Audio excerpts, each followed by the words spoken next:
Akhirnya liburan yang ditunggu-tunggu. Kali ini kamu akan melihat sesuatu yang baru, yaitu samudera di salah satu bulan Uranus. Oke, bercanda. Destinasi ini memang bukan tempat liburan, tapi ya pasti ada beberapa samudera yang mengesankan di luar sana. Hei, jangan bilang kalau kamu berpikir lautan hanya bisa ditemukan di bumi. Tapi sebelum menyelami lautan di bulan-bulan Uranus, mari kita bahas dulu tentang Uranus itu sendiri, planet ketujuh dari matahari dan yang terkeren di tata surya. Planet ini memiliki 27 bulan dan 4 diantaranya mungkin secara teknis punya lautan. Jumlah itu lebih banyak dari teman yang dimiliki kebanyakan orang. Semua bulan ini seperti miniaturnya Uranus, miring pada sudut yang sama dengan planet induknya, tepatnya 98 derajat. Dan Uranus sangat unik karena mengorbit matahari dengan posisi miring. Itu berarti khatulistiwanya hampir berada pada sudut yang tepat dengan orbitnya. Berani juga dia. Tapi kenapa ya Uranus bisa seperti itu? Menurut sebagian astronom, hal ini terjadi karena planet ini terlempar ke samping akibat tabrakan dengan planet lain. Tabrakan itu mungkin yang menyebabkan terbentuknya bulan-bulan Uranus. Fakta menarik, bulan-bulan tersebut memiliki nama-nama yang cukup unik. Alih-alih tokoh-tokoh mitos, sebagian besarnya dinamai berdasarkan nama tokoh-tokoh Shakespeare. Ya, siapa yang butuh Zeus kalau ada Juliet dan Desdemona? Menemukan bulan-bulan ini tidaklah mudah. Bulan-bulan ini sangat gelap dan terletak miliaran kilometer jauhnya dari matahari. Ini seperti mencari jarum di tumpukan jerami. Jarumnya pun lebih kecil dari jari kelingkingmu. Ke-27 satelit ini dibagi menjadi 3 kelompok, 13 satelit dalam, 5 satelit utama, dan 9 satelit tak beraturan. Yang tidak beraturan adalah pemberontak dengan orbit retrograde, sementara yang lainnya prograde dan mengikuti Uranus.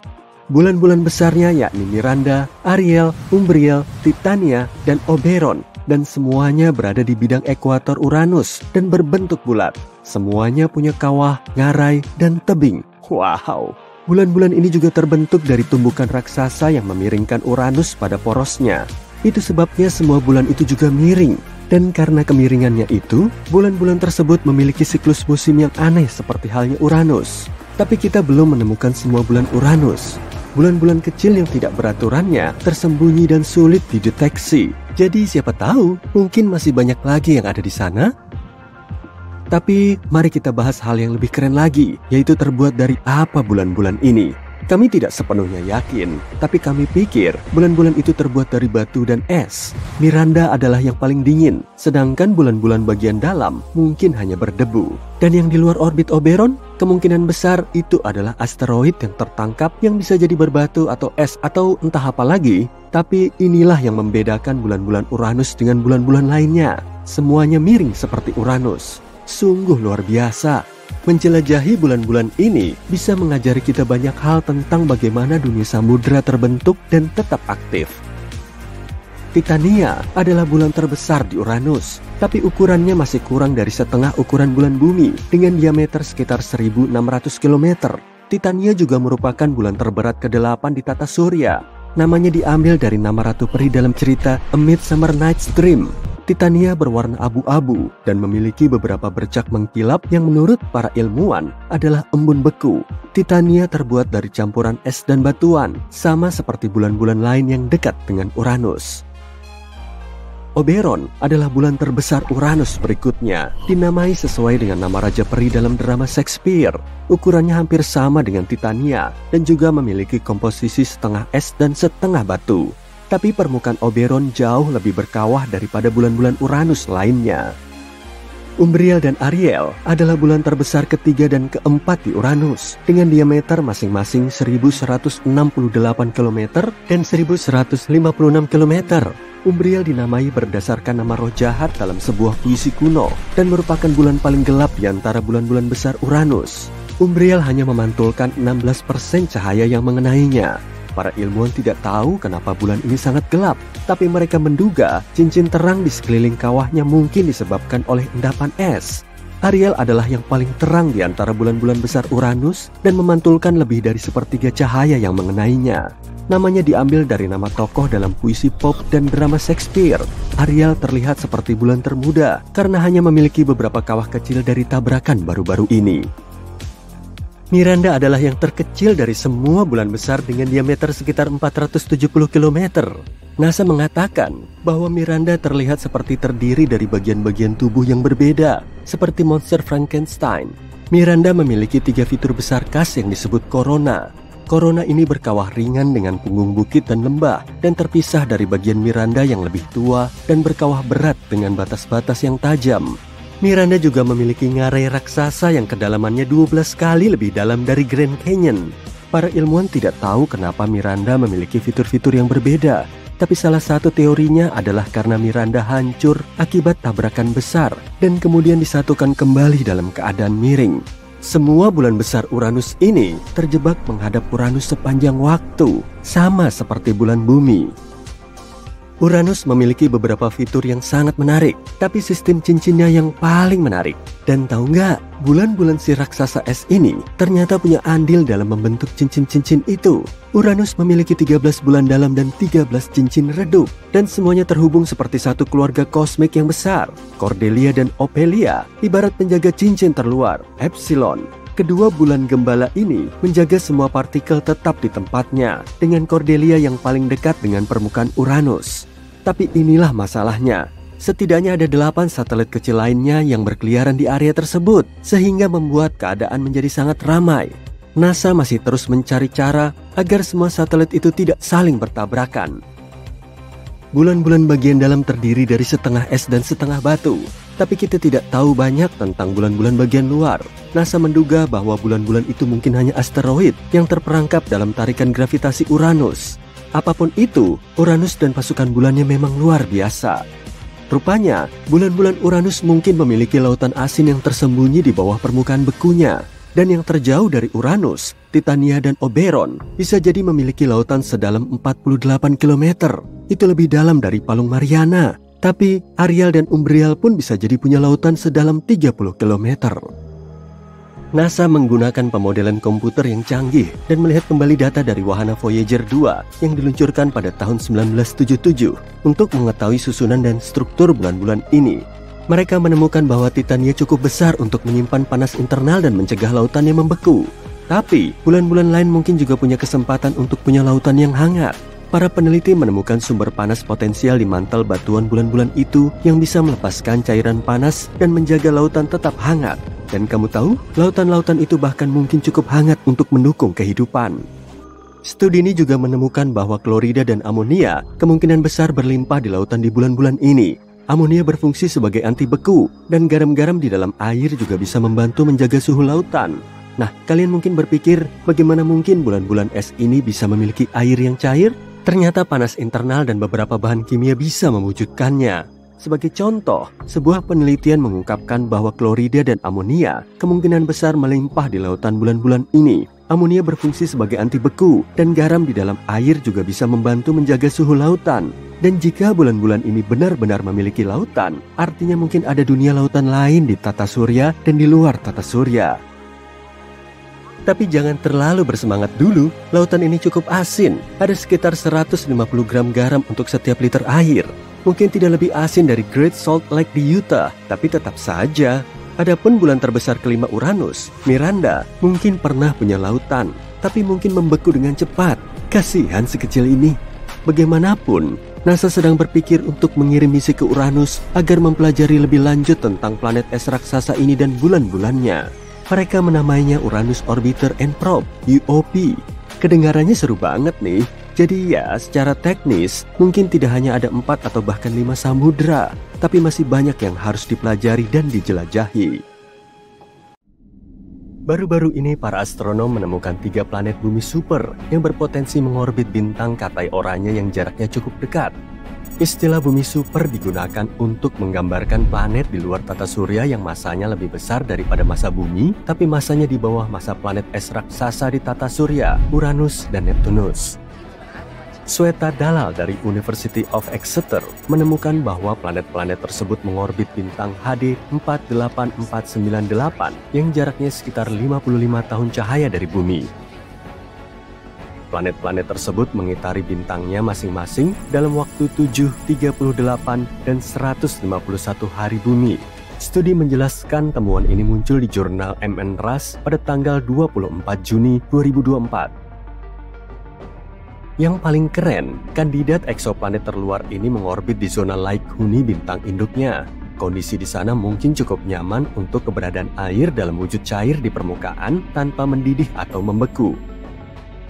Daerah Lake Huni di sekeliling bintang juga dikenal sebagai zona Goldilocks dan diyakini ideal untuk mendukung kehidupan. Alasan lain kenapa penemuan ini sangat penting adalah karena bintang induk oranye itu mirip matahari. Tapi karena bintang ini katai oranye, maka radiasi yang dipancarkannya lebih sedikit daripada bintang katai kuning.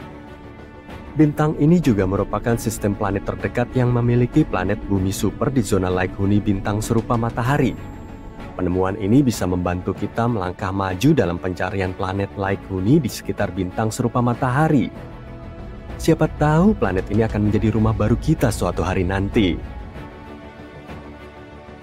Bumi superpotensial ini terdeteksi berkat program pencarian planet terbaru, HARPS N.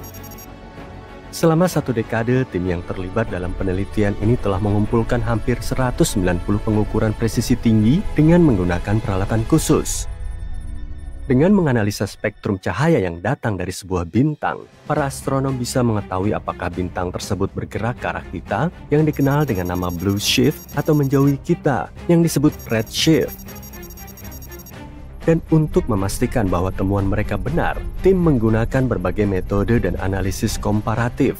Semuanya mengukuhkan kesimpulan mereka. Memang ada 3 kandidat planet dengan masa minimum berkisar antara 5 sampai 11 kali masa planet tempat tinggal kita. Tim juga meyakini kalau kedekatan jarak dengan bintang dan orbit planet terluar yang menguntungkan membuat sistem ini jadi target yang tepat untuk penelitian di masa depan. Semoga saja penelitian lebih lanjut akan membuka pintu baru bagi pemahaman kita akan sistem keplanetan dan potensi kehidupan di luar tata surya. Para ilmuwan telah menemukan lebih dari 5.000 eksoplanet, planet di luar tata surya, sejak planet pertama yang dikonfirmasi mengorbit bintang serupa matahari pada tahun 1995. Untuk menemukan planet-planet jauh tersebut, para astronom menggunakan peralatan yang berbeda, seperti teleskop ruang angkasa Kepler milik NASA yang diluncurkan pada tahun 2009 yang memiliki misi untuk menemukan sebanyak mungkin planet serupa bumi yang berada di galaksi Bima Sakti. Tapi ini bukan satu-satunya instrumen yang digunakan untuk mencari eksoplanet. Nah, sekarang mari kita lihat planet-planet yang paling menarik dan menjanjikan. Gliese 667cc hanya berjarak 22 tahun cahaya dari bumi. Meskipun tampak dekat, jaraknya masih sekitar 206 triliun kilometer dari kita. Masa planet ini sekitar 3,8 masa bumi dan menyelesaikan satu orbit mengelilingi bintang induknya dalam waktu 28 hari. Dengan kata lain, 1 tahun di planet mirip bumi itu 13 kali lebih singkat daripada 1 tahun di bumi. Untungnya, bintang tersebut merupakan bintang katai merah yang dingin, jadi kemungkinan besar eksoplanet tersebut berada di zona Lake Huni. Tapi masih ada kemungkinan planet ini akan terpanggang secara teratur oleh flare yang berasal dari bintang induknya. Tentu saja hal ini tidak menyenangkan. Kepler 22b berada lebih jauh dari planet sebelumnya, yaitu lebih dari 600 tahun cahaya dari bumi. Ini merupakan planet Kepler pertama yang ditemukan di zona Lake Huni bintang induknya. Planet ini lebih besar dari bumi, sekitar 2,4 kali ukuran bumi. Sayangnya, kita masih belum tahu apakah planet ini berbatu, cair, atau gas. Orbit Kepler 22b mirip dengan orbit bumi. Planet ini membutuhkan waktu 209 hari untuk mengitari bintang kelas G, bintang yang mirip matahari. Tapi bintang ini lebih kecil dan lebih dingin daripada bintang kita. Satu lagi planet Kepler, kali ini planet Kepler 69c. Planet ini berada pada jarak 2700 tahun cahaya dari bumi. Planet ini juga hampir 70% lebih besar dari bumi. Para peneliti tidak tahu apa-apa tentang komposisinya, tapi mereka menemukan bahwa planet ini membutuhkan waktu 242 hari untuk menyelesaikan satu kali orbit. Hal ini membuat posisinya dalam sistem tata surya seperti Venus di tata surya. Di saat yang sama, planet ini mungkin lebih ramah daripada Venus karena bintang induknya tidak terlalu bercahaya, yaitu 80% dari matahari. TOI 733b adalah planet yang baru saja kita kenal. Ia ditemukan pada tahun 2023. Planet ini berada di luar sana, berjarak 245 tahun cahaya dari bumi, dan hanya membutuhkan waktu 4,9 hari bumi untuk menyelesaikan satu kali putaran mengelilingi bintangnya. Tapi hal yang paling menarik dari planet ini adalah kemungkinan adanya lautan yang sangat luas. Menurut para ilmuwan, planet ini kemungkinan besar diselimuti oleh air. Apakah itu berarti ada kehidupan di bumi super ini? Hanya waktu yang bisa menjawabnya.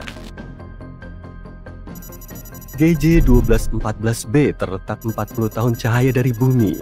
Planet ini merupakan bumi super, berdiameter hampir 3 kali lebih besar dan 8 kali lebih berat dari bumi kita.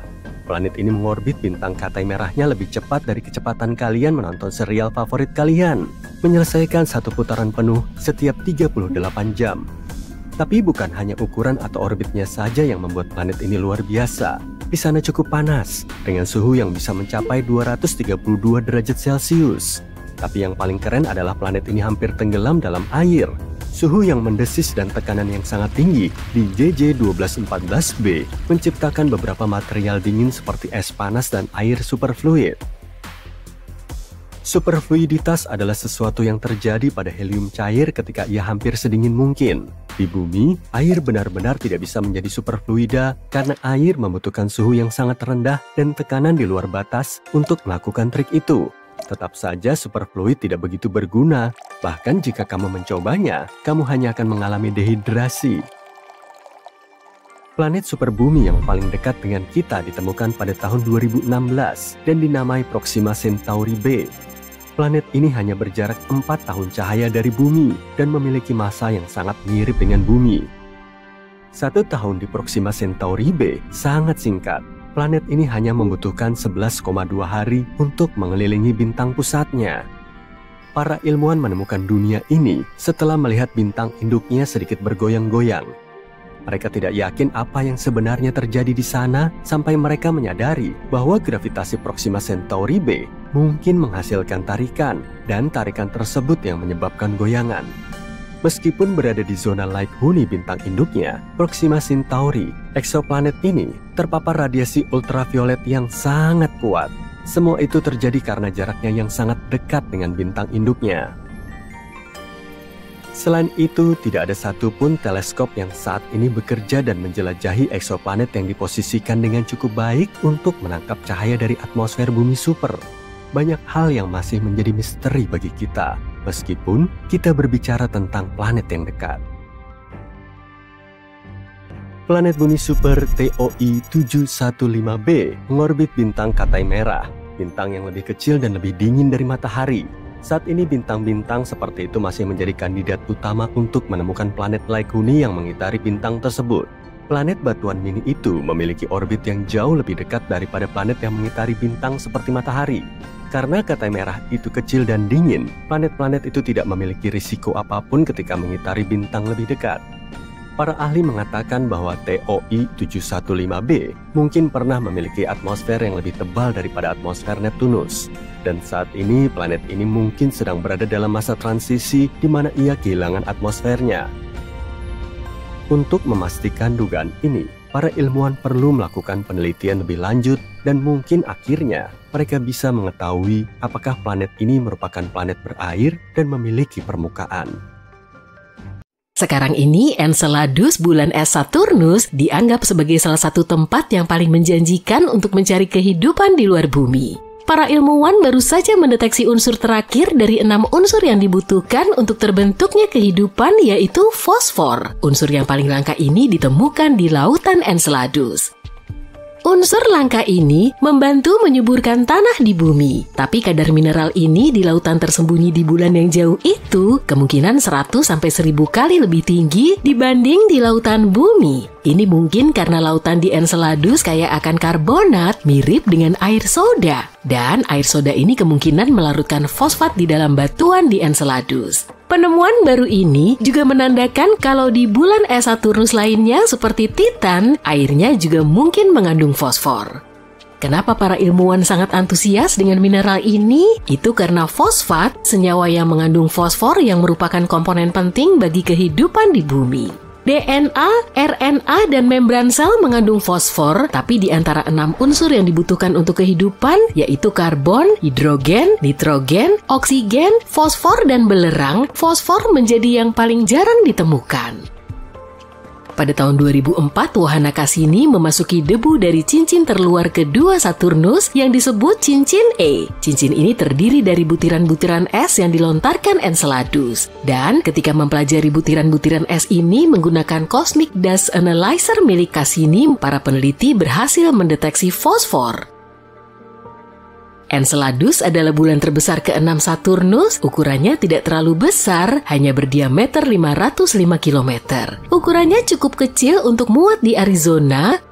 Kita harus mencobanya nih sekali-sekali. Yang menarik, ketika wahana Cassini pertama kali tiba di Saturnus, para astronom menduga Enceladus hanyalah bola es yang membeku. Tapi kemudian, kejutan, para astronom melihat kumpulan partikel es dan uap air menyembur dari geyser di permukaan bulan ini. Jelas bahwa ada lautan luas di antara inti berbatu dan cangkang esnya. Para peneliti yang sama sebelumnya mendeteksi bahwa bulan Saturnus juga merupakan rumah bagi molekul organik yang kompleks. Awalnya para ilmuwan menduga fosfat bisa terperangkap di dalam inti batuan Enceladus dan benda langit serupa. Karena itu, hasil penelitian terbaru yang mengisyaratkan banyaknya fosfat di lautannya sangatlah mengejutkan. Para peneliti mengamati 305 butir es dari cincin es Saturnus dan mendapati 9 di antaranya mengandung fosfat. Hasil ini sangat jelas dan tidak diragukan.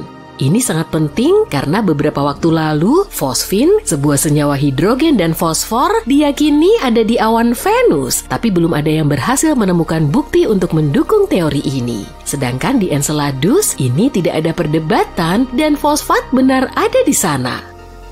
Para astronom menganggap Europa sebagai salah satu tempat paling menjanjikan di tata surya untuk mencari bentuk kehidupan baru. Hal ini karena Europa memiliki lautan air asin yang sangat luas dengan kedalaman 64 hingga 161 km.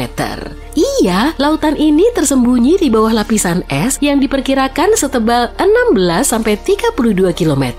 Tapi Europa masih berpotensi untuk dihuni. Para astronom menyatakan ada semburan air yang keluar dari celah-celah lapisan es dan melepaskan isi lautan bulan ini ke angkasa.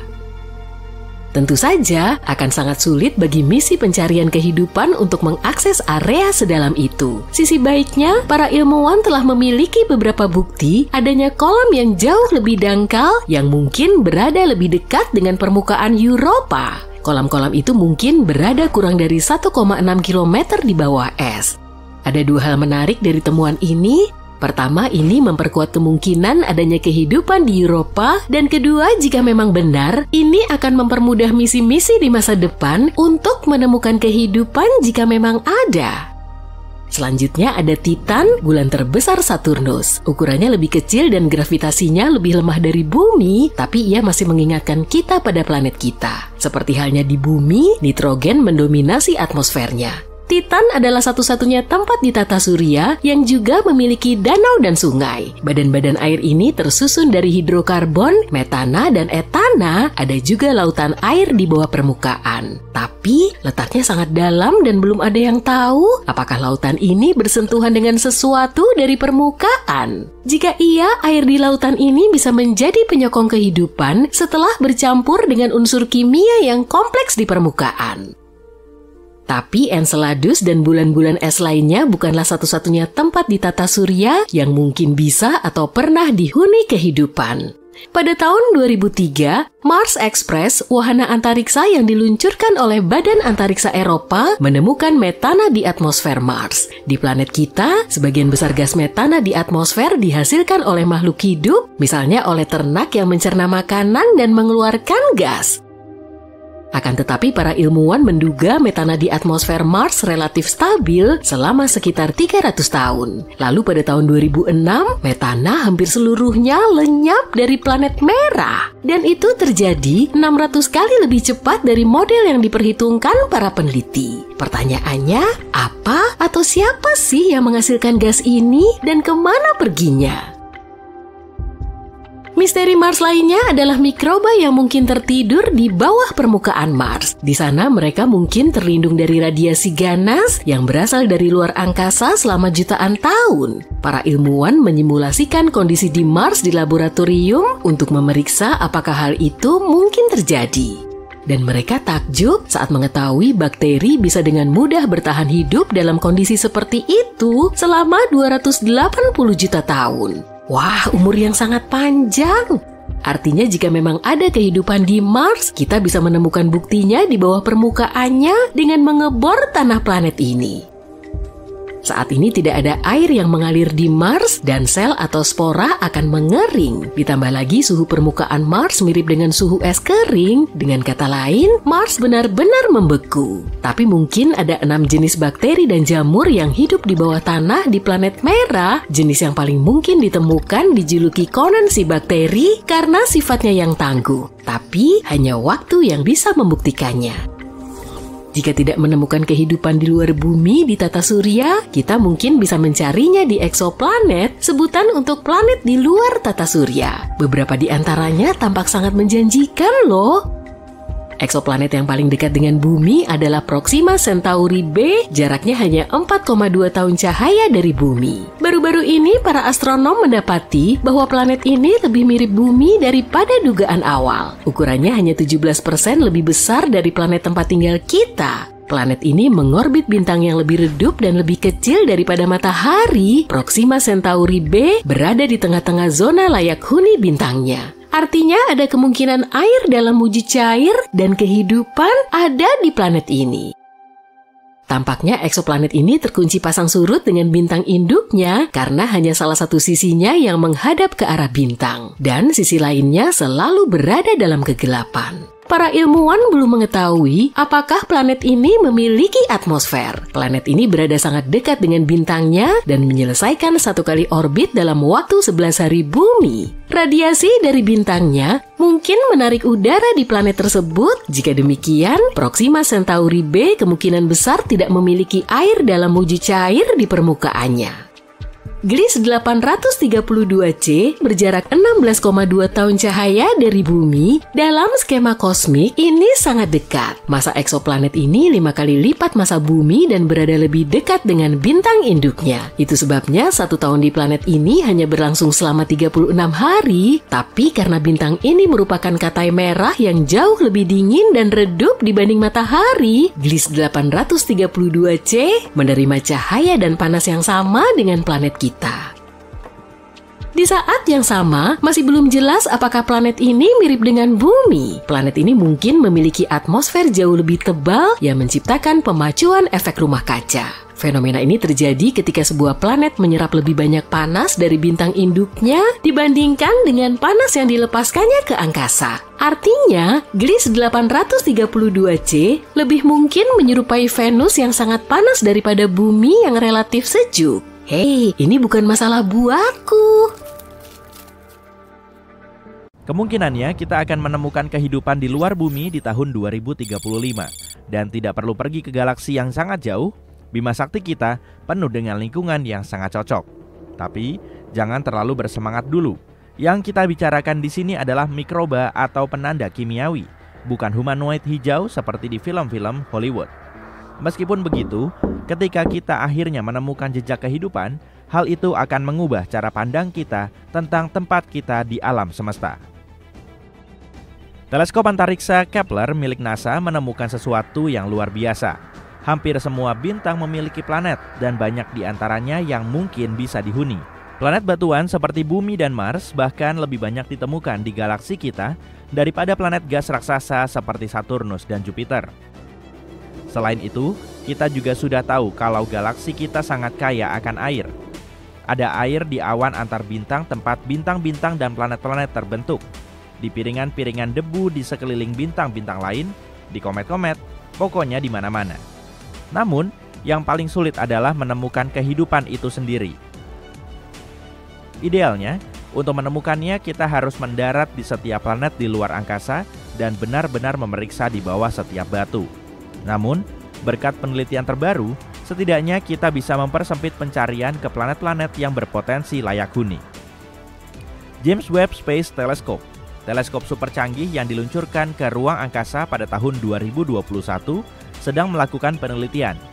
Teleskop ini memeriksa atmosfer bumi super di dekatnya, yaitu planet berbatu yang ukurannya sedikit lebih besar dari bumi. Wahana ini mencari gas-gas yang berhubungan dengan kehidupan, bahan kimia yang hanya bisa diproduksi oleh makhluk hidup, dan mereka sudah menemukan beberapa petunjuk. Sebagai contoh, mereka mendeteksi tanda-tanda adanya bahan kimia semacam itu di sebuah planet yang disebut K2-18b. Jarak planet ini 120 tahun cahaya, yang merupakan jarak yang cukup dekat dalam skala ruang angkasa. Planet ini berada di zona Goldilocks, yaitu zona di sekeliling bintang di mana temperaturnya tepat untuk keberadaan air dalam wujud cair. Planet ini mengitari bintang Katai Merah, tipe bintang terkecil yang pernah ada. Bintang-bintang semacam itu sedikit lebih redup daripada matahari. Diperlukan waktu sekitar 1 tahun untuk memeriksa apakah petunjuk-petunjuk kehidupan ini nyata. Jika ya, berarti kehidupan jauh lebih umum daripada yang kita duga sebelumnya. Tapi, kalaupun tidak, masih ada 10 planet Goldilocks lainnya yang ada dalam daftar untuk dipelajari. Teleskop luar angkasa James Webb adalah alat yang sangat keren, tapi memiliki keterbatasan.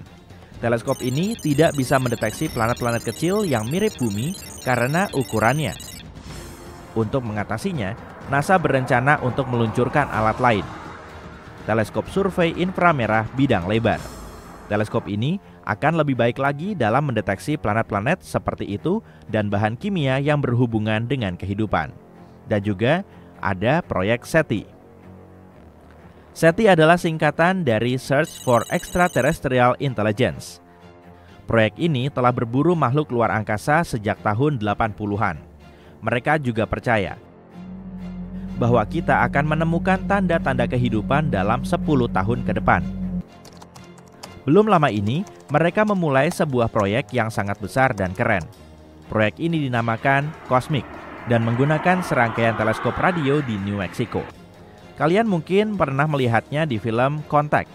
COSMIC memungkinkan para ilmuwan untuk mendengarkan ratusan ribu, bahkan jutaan sistem bintang pada waktu yang sama. Teleskop-teleskop ini mengamati langit dan memeriksa data secara langsung. Jika ada sinyal yang menarik, para ilmuwan bisa langsung memeriksanya tanpa harus menunggu berminggu-minggu atau bahkan berbulan-bulan. Sinyal-sinyal itu sendiri seringkali muncul secara tiba-tiba dan singkat. Tapi, COSMIC bisa mendeteksi sinyal-sinyal terpendek yang berlangsung dalam hitungan nanodetik. COSMIC juga dapat membantu penelitian lain, seperti mempelajari semburan radio cepat yang misterius dan tidak dapat dijelaskan atau bahkan materi gelap. Ini adalah alat terbesar dan paling kuat untuk mencari kehidupan di luar bumi yang pernah kita ciptakan. Tapi, tidak cukup hanya dengan mendengarkan saja. Kenapa kita tidak mencari tahu sendiri? NASA telah mengirimkan beberapa sinyal ke luar angkasa. Pada tahun 2000, Deep Space Network mengirimkan sinyal ke satelit Pioneer 10. Tapi ada rintangan yang menghalangi, sebuah bintang Katai putih yang jaraknya 27 tahun cahaya dari bumi. Jika ada planet di sekeliling bintang itu, mungkin sinyal juga sampai ke sana. Jika ada spesies cerdas di sana, kita bisa menerima balasannya di tahun 2029. DSN terus mengirimkan transmisi yang kuat ke luar angkasa. Sinyal-sinyal ini akan bertemu dengan 222 bintang dalam 3 abad ke depan. Mungkin suatu hari nanti kita akan menerima balasan dari suatu tempat yang jauh. Tapi kenapa kita belum menerima jawaban? Ada sekitar 200 miliar galaksi di alam semesta. Masing-masing memiliki sekitar 100 miliar bintang. Jika 1% saja dari bintang-bintang itu memiliki satu planet, maka masih ada 200 kuintilion planet yang mungkin. Dan kita bisa mengerucutkannya lebih jauh lagi. Jika kemungkinan planet-planet itu memiliki kehidupan adalah 1:1 triliun, maka masih ada beberapa ratus ribu planet. Jadi, di mana semuanya? Ini adalah pertanyaan terkenal yang dikenal sebagai paradoks Fermi. Kemungkinan pertama tidak terlalu menakutkan. Ada kemungkinan alam semesta penuh dengan kehidupan, tapi kehidupan ini tidak cerdas dalam pengertian tradisional kita. Beberapa planet mungkin memiliki mikroba, burung atau dinosaurus luar angkasa. Hal ini disebut dengan teori Great Filter. Teori ini menyatakan bahwa ada filter tertentu yang harus diatasi oleh kehidupan untuk menjadi cerdas, dan mungkin spesies lain belum mampu mengatasinya. Coba pikirkan, kehidupan di bumi dimulai di lautan, kemudian merangkak ke daratan, beraneka ragam dalam berbagai bentuk. Punah dalam peristiwa besar sebanyak 5 kali, berevolusi lagi, dan akhirnya menjadi manusia. Kita membangun masyarakat, mengembangkan perawatan kesehatan, dan baru kemudian mulai mencari kehidupan lain. Ada ide lain yang disebut hipotesis Gaian bottleneck, yang pada dasarnya menunjukkan hal yang sama. Meskipun mungkin tidak terlalu sulit bagi kehidupan dasar untuk memulai, sangat sulit bagi kehidupan tersebut untuk bertahan dan berkembang dalam jangka waktu yang lama. Venus mungkin juga memiliki lautan dan kondisi yang mirip bumi, tapi ada yang tidak beres. Lautan di Venus mendidih karena efek rumah kaca yang tidak terkendali. Sekarang, Venus menjadi steril. Mars juga pernah memiliki air cair di permukaannya, dan bulan serta Merkurius memiliki atmosfer yang tebal untuk waktu yang singkat. Sementara itu, bumi telah memiliki air cair di permukaannya selama hampir seluruh keberadaannya. Sangat langka dan luar biasa bagi sebuah planet untuk mempertahankan suhu dari 0 hingga 100 derajat Celcius selama jutaan tahun. Jadi, mungkin adalah suatu kesalahan untuk mencari kehidupan cerdas, terutama yang menggunakan teknologi yang sama dengan kita. Bagaimanapun juga, kehidupan cerdas berevolusi dalam kondisi yang sama sekali berbeda. Disitulah juga letak peran persamaan Drake. Ini adalah rumus yang memberi kita kesempatan untuk menghitung potensi kehidupan yang cerdas di sebuah planet. Untuk menghitung hasilnya, kita perlu mengetahui beberapa variabel. Berapa banyak bintang yang ada? Berapa banyak bintang yang memiliki planet? Kemungkinan planet-planet tersebut memiliki kehidupan, dan seterusnya. Sayangnya, kita belum mengetahui angka-angka ini dan hasilnya mungkin tidak signifikan. Tapi, mari kita asumsikan bahwa setidaknya ada satu spesies cerdas lainnya. Kenapa kita belum bertemu? Mungkin ada banyak alasan. Mungkin mereka tidak menganggap kita cukup menarik, atau mungkin masalahnya ada pada kita. Mungkin kita terus kehilangan sinyal mereka, atau mungkin kita melewatkan seluruh spesies itu sendiri. Alam semesta ini sangat besar dan kuno, usianya lebih dari 14 miliar tahun. Jika kita memadatkan seluruh sejarah evolusi bumi ke dalam waktu 24 jam sehari, kehidupan itu sendiri dimulai pada pukul 4 pagi. Dinosaurus punah pada pukul 11 malam. Makhluk mirip manusia muncul 2 menit sebelum tengah malam. Dalam analogi ini, manusia baru ada selama 77 detik, dan teknologi kita yang mampu mendeteksi kehidupan di luar bumi bahkan lebih baru lagi, kurang dari 1 detik. Dengan jarak dan rentang waktu yang begitu jauh, kemungkinan kita hidup di waktu yang sama dengan peradaban lain sangatlah kecil. Jika peradaban mereka hanya bertahan beberapa milenium, kita bisa dengan mudah melewatkan mereka sepenuhnya. Namun, bukan berarti kita harus berhenti mencari. Para ilmuwan khawatir bahwa sinyal radio bumi telah meredup seiring berjalannya waktu. Namun, sebuah penelitian terbaru menunjukkan bahwa yang terjadi justru sebaliknya. Jumlah satelit kita terus bertambah dan ini membuat planet kita lebih mudah dideteksi. Pada akhir dekade ini, kita bisa memiliki 100.000 satelit yang membuat bumi menjadi sangat terang dalam spektrum radio. Jika ada peradaban maju di luar sana, mereka akan dengan mudah menemukan kita bahkan dari jarak yang sangat jauh. Para astronom sangat optimis akan hal itu. Ada kemungkinan besar mereka akan menemukan makhluk luar angkasa selagi kamu dan aku masih ada. Bayangkan berenang di lautan asin jauh di bawah cangkang es bulan. Ada ventilasi geotermal di sekitarmu yang menyediakan energi bagi mikroba-mikroba kecil untuk bertahan hidup. Atau menjelajahi bulan yang diselimuti sungai metana dan etana, di mana kemungkinan ada kehidupan tersembunyi di dalam kawahnya. Intinya, kita mungkin tidak perlu meninggalkan tata surya untuk mencari tanda-tanda kehidupan di luar bumi. Bulan-bulan es bisa menulis ulang sejarah kosmik dengan lautan yang diapit oleh kerak es dan inti planet yang panas.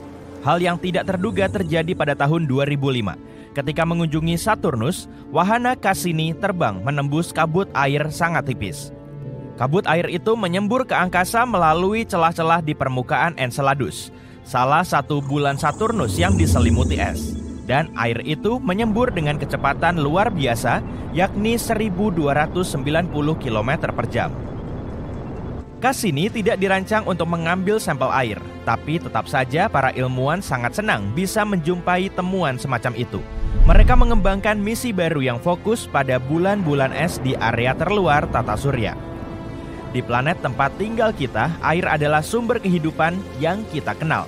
Dan sekarang, setidaknya ada 6 bulan yang mungkin saja memiliki lautan air.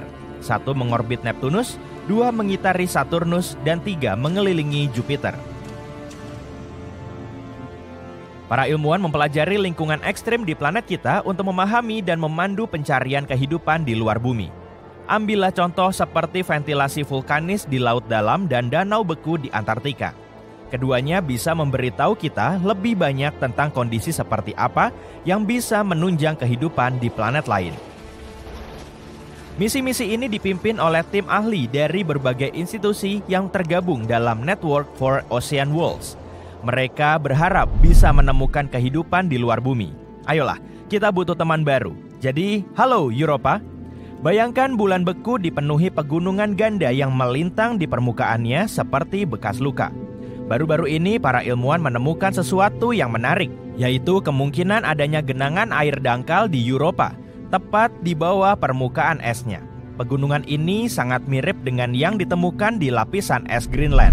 Dan jika terbentuk dengan cara yang sama seperti di Greenland, kantong-kantong air bawah permukaan ini mungkin umum ditemukan di Europa, tersembunyi di bawah permukaannya yang membeku. Kolam-kolam tersebut terbentuk ketika air di bawah permukaan membekukan dan meretakkan permukaannya berulang-ulang, sehingga membentuk pegunungan kembar. Ini seperti saat menyimpan sekaleng soda di dalam freezer, yang kemudian meledak dengan mendorong permukaannya ke atas. Punggungan di Europa ini tingginya mencapai 300 meter dan dipisahkan oleh lembah selebar 800 meter. Kamu pasti tahu aturannya, yaitu di mana ada air, di situ mungkin ada kehidupan. Senyawa yang diperlukan bagi kehidupan mungkin mengalir dari cangkang es ke lautan asin yang berada jauh di bawah permukaan. Dan Europa merupakan salah satu bulan paling populer di tata surya dalam upaya pencarian kehidupan di luar bumi. Karena ada lautan dalam di bawah lapisan esnya. Para ilmuwan meyakini lautan ini mungkin memiliki kedalaman 64-160 km, yang berarti bisa menampung air 2 kali lebih banyak daripada gabungan air di seluruh samudra bumi. Kandidat lainnya adalah bulan kecil bernama Enceladus, yang luasnya hampir sama dengan Arizona. Meskipun ukurannya kecil, para ilmuwan menduga bisa ada kehidupan di sana, seperti halnya Europa. Alasannya, sekali lagi lautan air berwujud cair dan lapisan es tipis yang menutupinya. Pada tahun 2008, wahana antariksa NASA, Cassini-Huygens, mendeteksi gumpalan uap air asin yang keluar dari kutub selatan bulan ini. Para ilmuwan meneliti uap itu dan menemukan molekul organik seperti karbon, nitrogen, dan oksigen yang merupakan bahan penyusun kehidupan. Alih-alih memiliki lapisan es yang tebal seperti Europa, Enceladus mungkin memiliki lapisan es lebih tipis yang bercampur dengan kerak. Uap tersebut bergerak sangat cepat yang menunjukkan uapnya mungkin dihasilkan oleh lautan cair yang ada di kutub selatan bulan ini.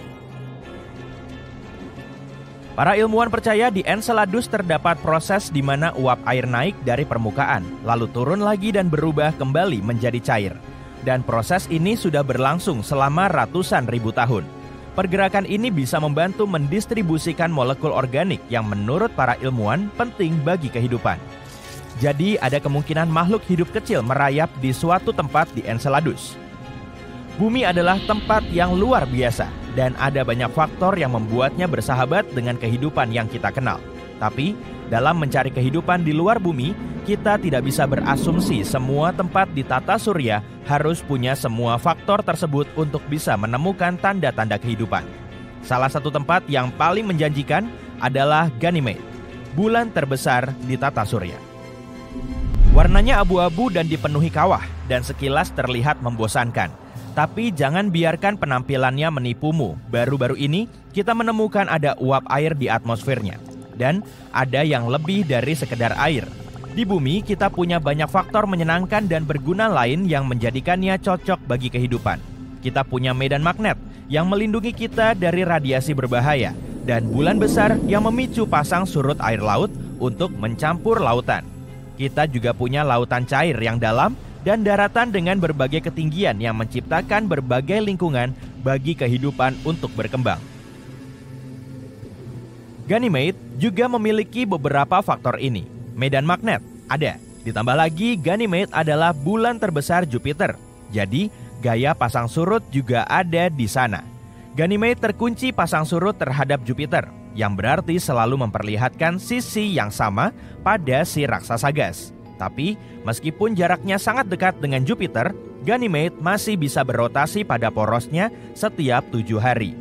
Medan magnet dan gaya pasang surut yang kuat merupakan faktor yang bisa bantu menciptakan dan mempertahankan lautan air berwujud cair jauh di bawah permukaan es bulan. Mari kita menuju Io, bulan Jupiter yang terbesar ketiga. Bulan ini tempat yang sangat istimewa karena merupakan objek dengan aktivitas vulkanik paling aktif di tata surya.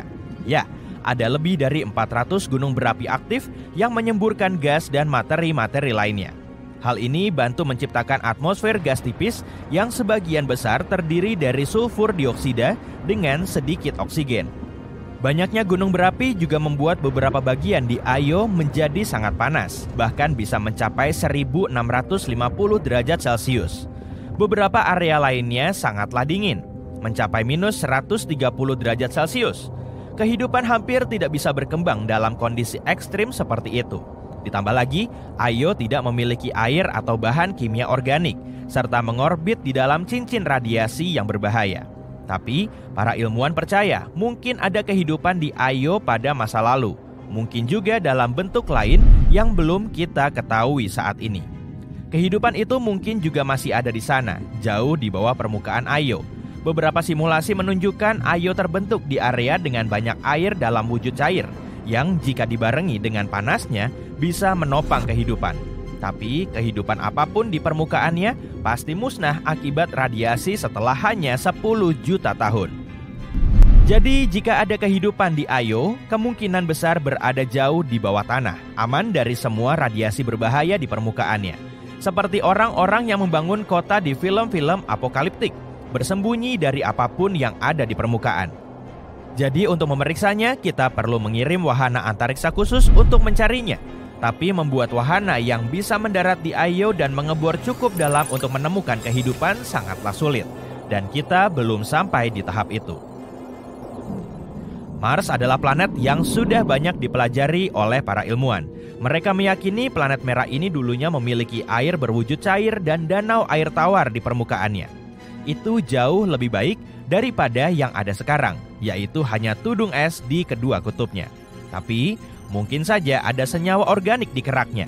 Saat ini Mars sangat dingin dan memiliki atmosfer yang tipis, tidak terlalu menjanjikan. Tapi sebagian ilmuwan menduga planet merah itu dulunya jauh lebih hangat dan ramah. Semoga saja semua robot penjelajah dan wahana itu bisa membawa kabar baik dan menemukan bukti-bukti kehidupan di Mars. Bayangkan sebuah planet seperti Bumi tapi jauh lebih berat. Kita tahu kalau gravitasi akan semakin kuat seiring dengan bertambahnya massa. Itu sebabnya planet raksasa seperti Jupiter di tata surya memiliki gravitasi yang sangat kuat. Gravitasi Jupiter sekitar 25 meter per detik kuadrat atau 2,4 kali lebih tinggi dari gravitasi Bumi. Saking kuatnya, Jupiter menarik ratusan asteroid ke dirinya sendiri yang jika tidak ada Jupiter, asteroid-asteroid itu akan jatuh langsung ke Bumi. Namun, Jupiter adalah planet raksasa gas yang berarti tidak memiliki permukaan padat seperti Bumi. Secara harfiah, Jupiter adalah bola gas di tengah embusan angin dengan inti yang padat di suatu tempat jauh di dalam. Jika kamu mencoba berdiri di Jupiter, kamu akan tenggelam sampai kamu mencapainya. Namun apa yang akan terjadi jika kita berdiri di planet mirip Bumi dengan gravitasi yang sangat kuat? Pertama-tama, planet ini akan jauh lebih besar daripada Bumi kita dan juga masif. Itu masalah besar, karena akan mempengaruhi ukurannya dan bagaimana ia kehilangan panas. Bayangkan seperti ini, semakin besar suatu benda, maka benda itu akan kehilangan panas lebih lambat, seperti panci besar berisi sup yang mendidih di atas kompor. Aku jadi lapar. Ini berarti permukaan di sana akan cukup panas.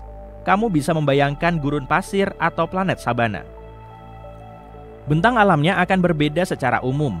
Kamu akan memiliki pegunungan yang lebih pendek dan lautan yang dangkal, dan planet ini akan menjadi datar secara keseluruhan. Gravitasi yang berat akan membuat bagian dalamnya meleleh, menyebabkan banyak aksi geologi dan membuat permukaannya semakin datar. Udara di planet yang sangat besar ini akan sangat tebal, karena ada gaya yang lebih kuat yang menariknya ke bawah. Bernapas akan terasa seperti menghirup sup, betapapun anehnya kedengarannya. Selain itu, angin dan ombak akan sangat kencang dan kuat, dan untuk terbang akan sangat sulit di planet dengan gravitasi tinggi. Jika kita mendaratkan pesawat ruang angkasa di sana, akan sangat memusingkan untuk meninggalkannya. Sisi baiknya, karena udaranya tebal, langit akan memiliki warna-warna yang menakjubkan. Matahari terbenam dan matahari terbit akan sangat menakjubkan. Dan ketika berbicara tentang gunung berapi, mereka akan tetap diam sampai tekanannya mencapai tingkat yang epik. Itu berarti letusan gunung berapi akan jarang terjadi, tetapi sangat dahsyat ketika terjadi. Setelah mendarat, tentu saja kamu akan merasakan beban yang luar biasa. Rasanya seperti kamu sedang ditindih. Setiap langkah akan menjadi sebuah latihan, dan bahkan mengangkat sesuatu pun akan menjadi sebuah tantangan. Dan lupakan melompat tinggi atau melakukan salto yang indah. Di planet ini, lompatanmu nyaris tidak ada. Bahkan bernapas saja akan sulit bagi kita. Jadi, jika kita ingin tinggal di sana, kita harus banyak mengadaptasi semua olahraga dan permainan kita.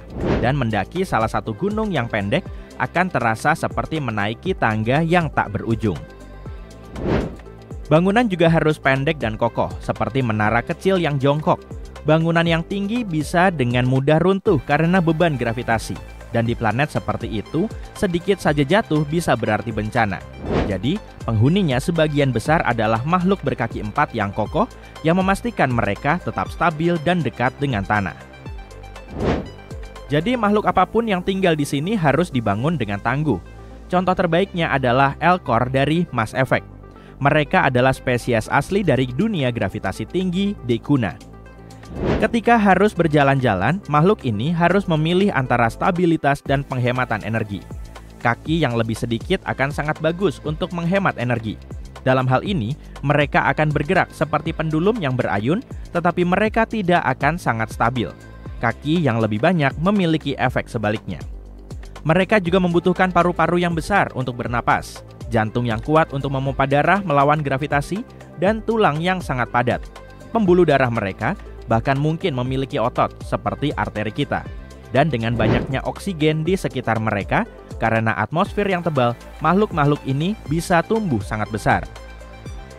Dengan kata lain, jika kita hidup di planet seperti itu, kita semua akan terlihat seperti binaragawan. Kabar baiknya adalah, dengan semua usaha ekstra, kamu bisa menikmati lebih banyak makanan lezat. Kamu akan membutuhkan kalori ekstra untuk mengimbangi gaya hidup baru ini. Seperti itulah rasanya tinggal di planet dengan gravitasi tinggi. Nah, bagaimana dengan kebalikannya? Planet dengan gravitasi super rendah. Alih-alih mereka membumi dan berat, kamu akan merasa sangat ringan dan terapung. Untuk merasakan seperti apa gravitasi rendah itu, bayangkan sensasi melompat di atas trampolin. Ketika kamu melompat ke udara, kamu akan merasakan momen singkat tanpa bobot sebelum gravitasi menarikmu kembali ke bawah. Sekarang, bayangkan jika perasaan tanpa bobot itu tidak pernah benar-benar hilang. Kamu akan merasa sangat lincah. Setiap langkah akan terasa seperti berjalan di bulan, di mana kamu bisa melompat jauh dengan sedikit usaha. Salah satu perbedaan terbesar di planet seperti itu adalah iklim dan suhu. Tidak seperti dunia sebelumnya, dunia yang lebih ringan ini mungkin tidak seefektif memerangkap panas. Hal ini dapat menghasilkan suhu yang lebih dingin dan lebih stabil dibandingkan dengan bumi. Bayangkan sebuah dunia di mana setiap hari terasa seperti hari musim semi yang menyenangkan. Musim mungkin masih ada, tapi musim panas yang terik dan musim dingin yang membekukan tidak akan terlalu terasa. Jadi, kegiatan di luar ruangan akan menyenangkan sepanjang tahun. Lanskap di planet dengan gravitasi rendah akan menjadi pemandangan yang menakjubkan. Gunung-gunung akan menjulang tinggi, puncaknya tampak seperti menyapu langit. Bentang alam yang megah ini bisa mencapai jauh di atas lapisan awan. Lembah dan ngarai akan sangat dalam dan luas. Bernapas di sana akan sangat mudah secara harfiah. Dengan atmosfer yang lebih tipis, kamu akan lebih mudah menarik napas. Angin akan jauh lebih lembut daripada di planet kita. Badai masih akan terjadi, tapi tidak akan seperti yang kita alami di bumi. Kehidupan di planet dengan gravitasi rendah juga akan berbeda. Tanaman bisa tumbuh tinggi dan ramping menggapai langit. Pohon-pohon bisa menjulang tinggi. Hewan-hewan itu tinggi dan anggun, dengan tungkai yang panjang dan tubuh yang ramping. Mereka bergerak dengan anggun. Sayap mungkin merupakan ciri umum di antara mereka. Mereka juga bisa saja mengembangkan adaptasi khusus seperti kantung berisi gas. Jika kita dilahirkan di planet seperti ini, kita juga akan menjadi tinggi, ramping dengan tulang yang cukup rapuh dan otot yang sangat tipis, seperti anak laki-laki yang melar dari Charlie and the Chocolate Factory. Seperti yang bisa kamu tebak, planet ini bisa menjadi surga bagi para pecinta olahraga. Permainan tradisional seperti bola basket, sepak bola dan bola voli bisa menjadi sangat populer di sini dan jauh lebih menyenangkan. Orang-orang bisa melompat sangat tinggi, melakukan salto di udara dan berbagai gerakan keren lainnya. Dan kegiatan seperti hiking, panjat tebing dan bahkan yoga akan memiliki dimensi baru. Melakukan akrobat akan menjadi hal yang alamiah seperti berjalan. Dan semua tugas sehari-hari yang berat yang membutuhkan pengangkatan dan pengangkutan akan terasa mudah. Para arsitek dan insinyur akan sangat senang merancang bangunan di dunia ini. Mereka akan dapat membangun struktur yang sangat tinggi dan elegan yang mencapai cakrawala. Kota-kota kita akan dipenuhi dengan gedung-gedung pencakar langit yang menjulang tinggi dan jendela-jendela besar. Terbang dan lepas landas dari permukaan akan jauh lebih mudah. Di bumi, meluncurkan wahana antariksa ke orbit membutuhkan energi yang sangat besar. Namun, di planet dengan gravitasi rendah, keluar dari atmosfer akan jauh lebih mudah. Artinya, manusia bisa melakukan perjalanan lebih jauh dan menjelajahi ruang angkasa akan menjadi lebih mudah dan murah. Tentu saja, semua itu berarti transportasi juga akan diuntungkan oleh gravitasi rendah. Perjalanan udara akan menjadi sangat efisien dengan pesawat yang meluncur dengan mudah di atmosfer yang tipis. Lift di gedung-gedung tinggi akan beroperasi dengan konsumsi energi yang minimal, dan secara umum, karena planet ini mungkin lebih kecil dari bumi, perjalanan ke sana akan jauh lebih cepat. Namun mungkin ada beberapa tantangan, seperti tubuh yang rapuh dan masalah kesehatan. Selain itu, kita mungkin akan lebih cepat lelah karena semua atrofi otot dan hal-hal lainnya. Dan mungkin ekosistemnya tidak akan seberagam di bumi. Tapi tetap saja, sepertinya tinggal di planet dengan gravitasi rendah jauh lebih baik daripada di planet dengan gravitasi tinggi. Bahkan, sepertinya planet itu mungkin lebih baik daripada bumi. Jadi, mungkin suatu hari nanti, kita akan menemukan planet yang seperti surga bagi manusia. Sampai saat itu tiba, mari kita jaga bumi kita yang indah ini. Wah, langitnya cantik banget. Sepanjang sejarah, manusia telah mencari-cari kehidupan antar bintang dan planet di dekat bumi. Tapi rupanya, ruang angkasa juga punya mata. Peradaban jauh di sana kemungkinan sedang mengawasi bumi. Dan kita memang nggak tahu pasti kebenarannya sih. Tapi menurut klaim para saintis, minimal ada 29 planet jauh yang penghuninya sedang mengawasi kita. Ada pengagummu juga tuh. Senyum yang manis dong. Sejauh ini telah teridentifikasi 1715-an sistem bintang tetangga di galaksi Bima Sakti dan penghuninya bisa mendeteksi bumi dengan teleskop konvensional. Semua bintang ini berada di galaksi kita, jadi kalau peradabannya bisa mengarahkan teleskop ke matahari, mereka akan menangkap titik kecil yang melintas di antara matahari dan si pengamat. Metode ini dinamakan sebagai transit.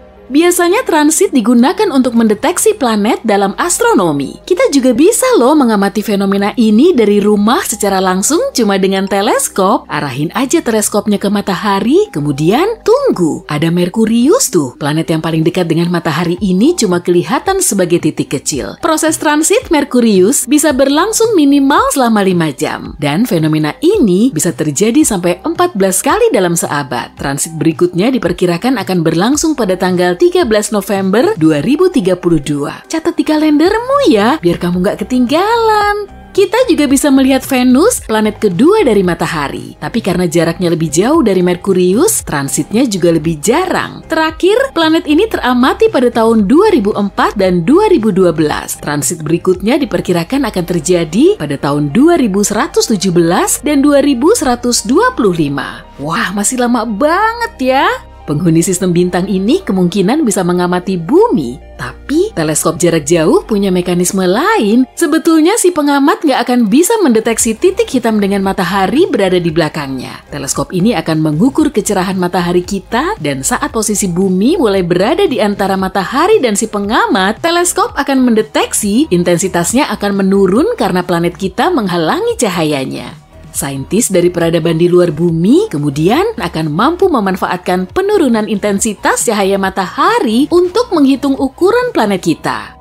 Tapi dari 1700-an sistem bintang ini, gak semuanya punya kehidupan. Ilmuwan telah memilahnya lagi menjadi 29 planet di dekat sang bintang. Planet ini berpotensi laik huni karena ukurannya kurang lebih sebesar bumi dan berada dalam zona laik huni dari bintang induknya. Berarti jaraknya nggak terlalu mepet dan suhunya nggak terlalu ngebul untuk mendukung terbentuknya kehidupan. Airnya juga nggak langsung menguap karena jaraknya nggak terlalu jauh, suhunya juga nggak terlalu dingin, dan airnya nggak berwujud es. Jadi kita bisa berasumsi kalau di sana ada peradaban, mengingat bahwa air merupakan unsur penting bagi proses terbentuknya kehidupan.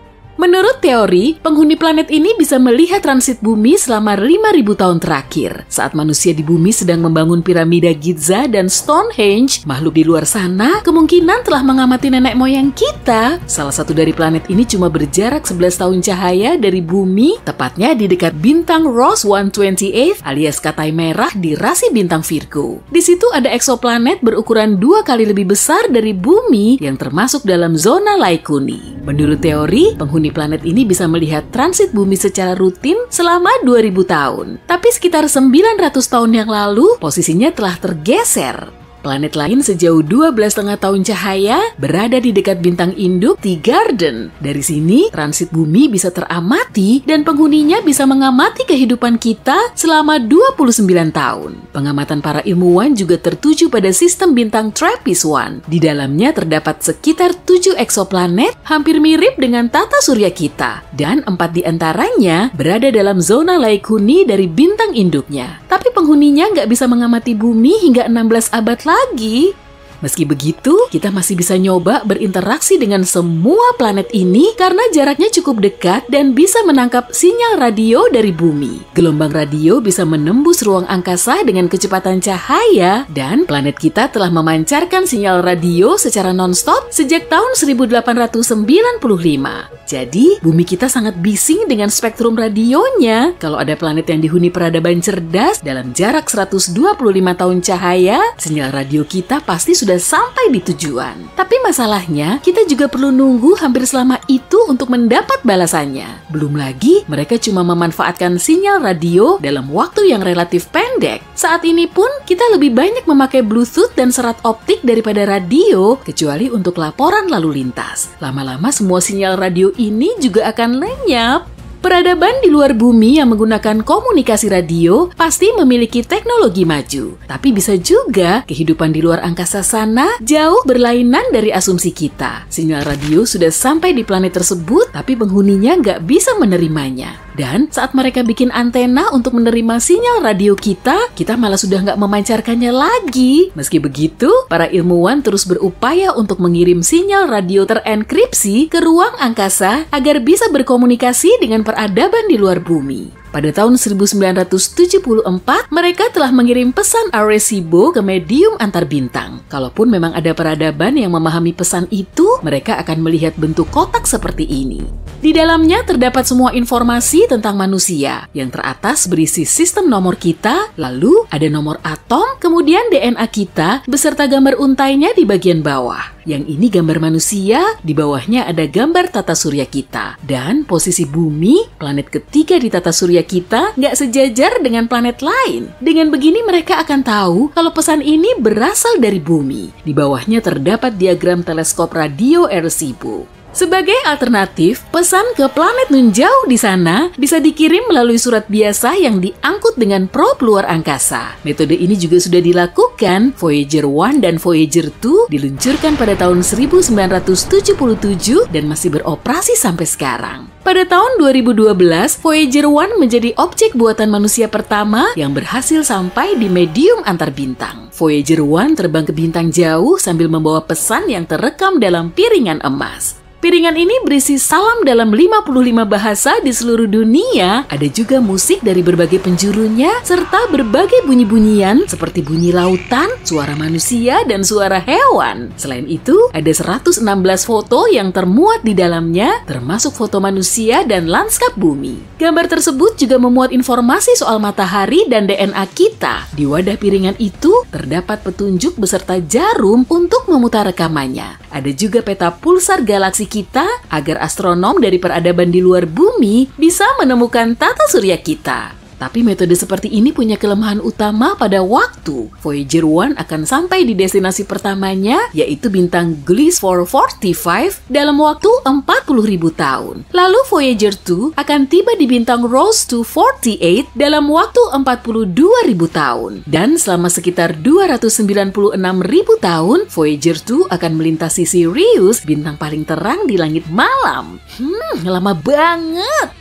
Peradaban di luar bumi juga bisa mendeteksi kita dengan kalkulasi dan rumus. Mereka cuma perlu lebih jeli saat mengamati matahari. Dalam sistem bintang berplanet, bintang induk nggak cuma diam. Ia berputar pada orbit kecil dan bintang yang berat ini menarik semua planet di sekitarnya. Tapi planet tersebut juga punya gravitasi dan resistansi sendiri. Akibatnya sang bintang agak bergeser, kemudian berputar. Peradaban di luar bumi bisa memperkirakan pergeseran matahari untuk menentukan masa planet di dekatnya. Dengan metode ini, para astronom bisa menemukan 548 eksoplanet. Semisal kita nyoba berkomunikasi dengan eksoplanet di sekitar bintang terdekat kita, Proxima Centauri. Di situ memang ada eksoplanet, tapi radiasi dari bintang induknya bisa menghancurkan semua rupa kehidupan di permukaannya. Kalaupun kita mendapatkan sinyal balasan, komunikasinya akan berlangsung super lelet, bahkan paling lambat sepanjang sejarah karena pengirimannya selama 4,2 tahun. Dan kita perlu nunggu 4,2 tahun lagi untuk dapat balasannya. Baru kemudian kita bisa menindaklanjutinya. Peradaban ini nggak bisa terbang ke luar angkasa, maka kita perlu menjemput bola. Meskipun jarak bintang Proxima Centauri paling dekat dengan tata surya kita, perjalanan ke situ perlu waktu selama 73.000 tahun dengan roket konvensional. Jadi kita perlu bikin wahana antariksa yang bisa ngebut dengan kecepatan cahaya. Itu pun masih nyita waktu sampai 4,2 tahun untuk sampai di tujuan.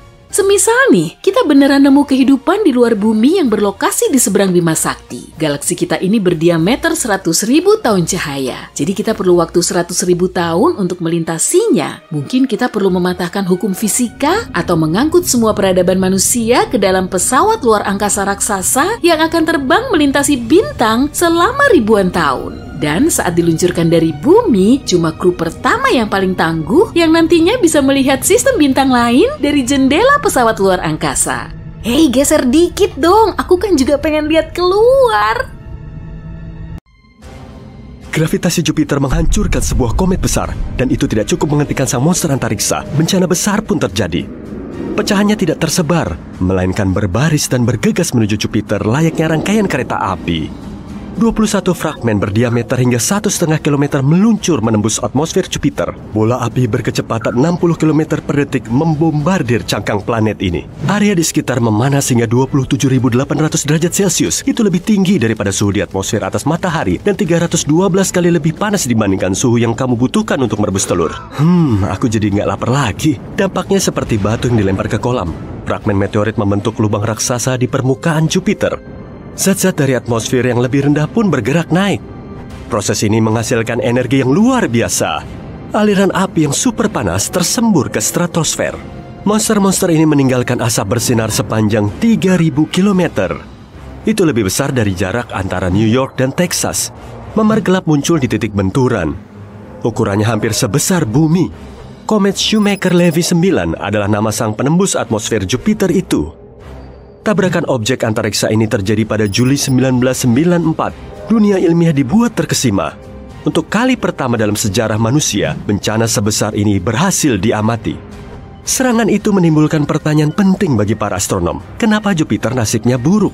Jupiter diserang komet ribuan kali lebih sering dibanding bumi atau planet lain di tata surya. Oke, mari kita cek. Kamu memutuskan naik kapal antariksa dan pergi ke Jupiter yang misterius. Probe antariksa butuh waktu 2 tahun untuk sampai ke sana, tapi pesawat luar angkasamu lebih cepat. Kamu akan tiba. Oke, perjalanan cuma butuh 1 detik. Jupiter sebenarnya sangat besar. 1.300 planet seukuran bumi bisa muat ke dalamnya. Warnanya pun indah berkat awan gasnya.